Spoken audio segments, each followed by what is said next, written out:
Formula ఈ car రేస్లో విచారణ కంటిన్యూ అవుతుంది. 1 గంట దాటింది. నాకు తెలిసి ఇప్పుడు లంచ్ బ్రేక్ అయినప్పటికీ కూడా ఇంకా విచారణ కంటిన్యూ చేస్తున్నారు. లంచ్ బ్రేక్ తర్వాత కూడా విచారణ కంటిన్యూ చేసే అవకాశాలు ఉన్నట్లు కూడా మనకు అందుతున్నటువంటి సమాచారం. సో ఈరోజు ఈ ఏసీబీ విచారణలో భాగంగా చాలా కీలకమైన ప్రశ్నలను అధికారులు కేటీఆర్ను అడిగే అవకాశాలు ఉన్నట్లు మనకు ఇప్పటివరకే ఇన్ఫర్మేషన్ అందింది. అందుకనే మనము ఆ ప్రశ్నలు ఏంటి, అసలు ఎలాంటి క్వశ్చన్స్ కేటీఆర్ని ఈరోజు అడిగేందుకు ఆస్కారం ఎక్కువగా ఉంది, అడుగుతున్నారు. అట్లాగే వాటికి సంబంధించిన ఆన్సర్స్ విషయంలో తను ఎలా స్పందిస్తారు అనే అంశం మీదనే ఈరోజు విచారణ అయితే కంటిన్యూ అవుతుంది. అయితే హెచ్ఎండిఏ నిధుల దుర్వినియోగం పైన ఇప్పుడు కేటీఆర్ను ఈ ఏసీబీ అనేది ప్రశ్నిస్తుంది. అయితే స్పాన్సర్స్కు చెల్లించిన 55 కోట్లు విదేశీ కంపెనీకి హెచ్ఎండిఏ నుంచి ఎందుకు చెల్లించారు, అంతేకాదు నిబంధనలకు ఇది విరుద్ధమని మీకు తెలియదా, ఎన్నికల సమయంలో ఎన్నికల నిబంధన ఉల్లంఘించి ఎందుకు డబ్బులు చెల్లించారు, అట్లాగే ఆర్బీఐ పర్మిషన్ ఎందుకు తీసుకోలేదు, అంటే విదేశాలకు డబ్బులు అకౌంట్ టు అకౌంట్ పంపించినా కూడా కంపల్సరీగా ఆర్బీఐ పర్మిషన్ అనేది తీసుకోవాలి, ఆర్బీఐ పర్మిషన్ లేకుండా ఎందుకు పంపించారు,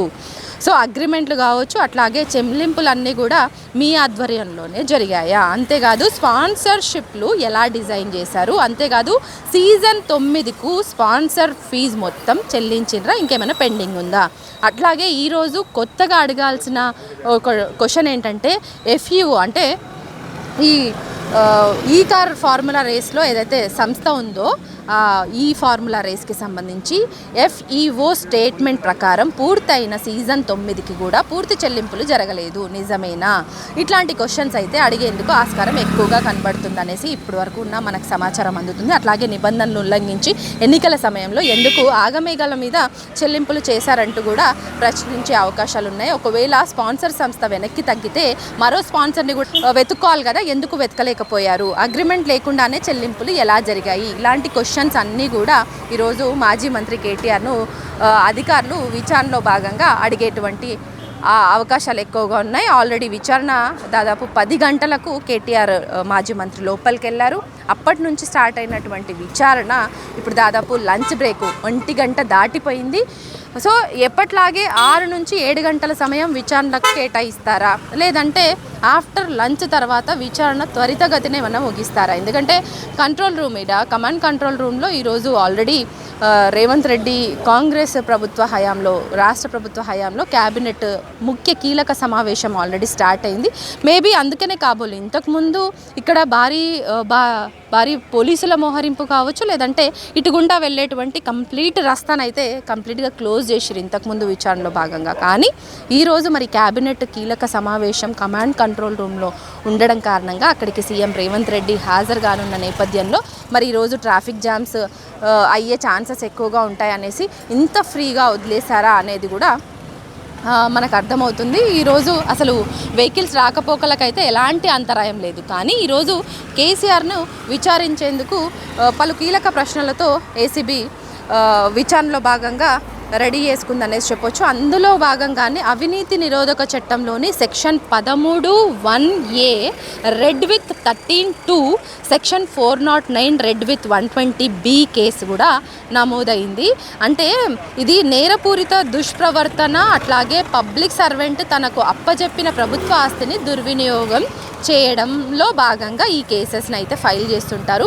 నేరపూరిత కుట్ర ద్వారా విశ్వాసఘాతుకానికి పాల్పడడం అని కూడా అంటారు. నిజంగా ఈ కేసులో నమోదు చేసిన సెక్షన్ల కింద నేరం రుజువైతే కనుక కఠిన శిక్షలు ఉంటాయి.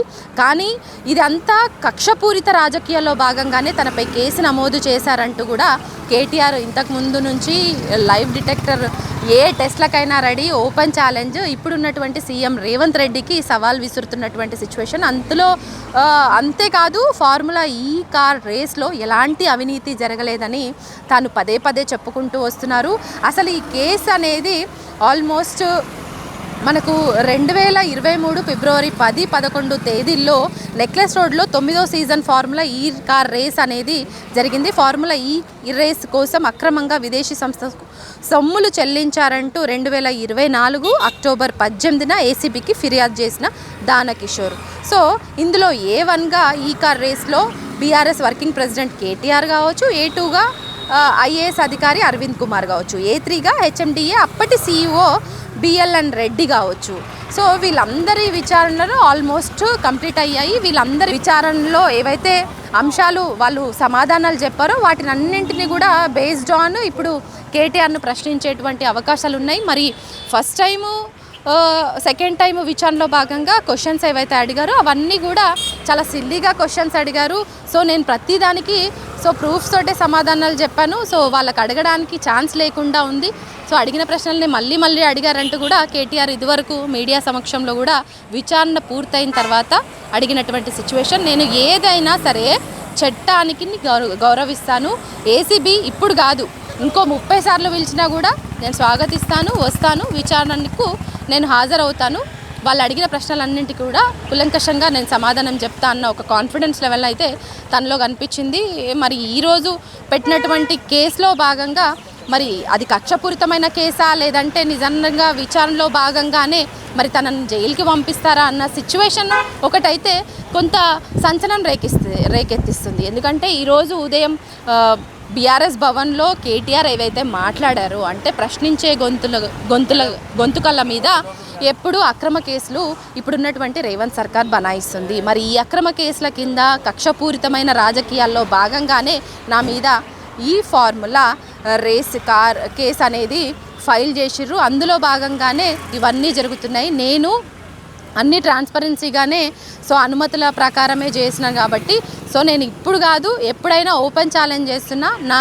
ఇక్కడ ఈ ఫార్ములా రేస్ కేసులో ఎలాంటి అవినీతి జరగలేదనేసి మరి కేటీఆర్ అంటున్నారు. మరి చూడాలి ఆఫ్టర్ లంచ్ కూడా విచారణ ఇలాగే కంటిన్యూ అవుతుందా, ఇలాంటి కీలక ప్రశ్నలతోనే తనని ప్రశ్నలు అడిగే అవకాశాలు ఉన్నాయా, మరి తను ఎలాంటి సమాధానాలు చెప్తారు, మరి ఈరోజు బయటికి వచ్చిన తర్వాత మీడియా సమక్షంలో అలాగే కాన్ఫిడెన్స్ లెవెల్గా మళ్ళీ ఆన్సరబుల్గా ఉంటారా లేదంటే నిజంగా ఏమన్నా అరెస్ట్ చేసే అవకాశాలు ఉన్నాయి. ఎందుకంటే ఇంతకుముందు ఎప్పుడు అట్లా అనిపించలేదు. సెకండ్ టైం విచారణకు హాజరైనప్పుడు మాత్రం ఇక్కడ కొంత గందరగోళమైన సిచ్యువేషన్ అయితే ఏర్పడ్డది. ఎందుకంటే పోలీసు మోహరింపులు కూడా చాలా పెద్ద ఎత్తున ఉండే, ఇక్కడ రాకపోకలు కంప్లీట్గా బంద్ చేసిర్రు.